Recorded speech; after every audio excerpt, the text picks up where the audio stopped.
In today's video, I'm going to teach you how to create and manage Zotero groups. Zotero is a powerful tool for organizing research, and its group feature allows you to collaborate with others effectively. Let's dive into the process of creating and managing Zotero groups, ensuring you grasp every detail along the way. First, you'll need to open your web browser and navigate to zotero.org. From there, take a look at the top menu. You'll see an option labeled Groups. Go ahead and click on it. This is your gateway to collaborating with fellow researchers or classmates. Once you're on the Groups page, look for the button that reads Create a New Group. Click on that and you'll be prompted to enter a unique group name. Choose something that represents the purpose of your group well, whether it's a project name or a subject area.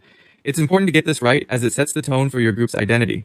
Next, decide on the type of group you want to create. Zotero offers three options: public open membership, where anyone can join and view the group; public closed membership, which means it's visible to everyone but only approved members can join; and private membership, where only those you invite can view and join the group. Be sure to consider your project's needs before making a decision.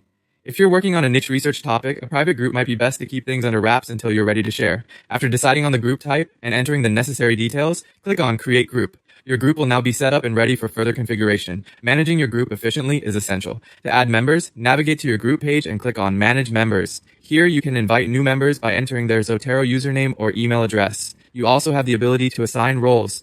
The owner has full control over the group, administrators can manage members and content, and members can view and add items. Carefully consider who you assign these roles to, as they will determine the group's maintenance and growth. In terms of managing the group's library, you can add references directly within the Zotero desktop under the Group Library section. Organize these references using collections, tags, notes, and files to keep everything in check. This makes it easier for members to find what they need and contribute effectively.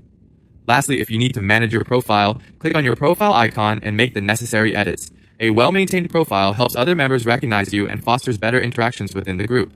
And there you have it, a comprehensive guide to creating and managing Zotero groups. Remember, these groups can be invaluable for collaborative research, so make the most of the features available and enjoy streamlined collaboration. Thank you for watching, and happy researching.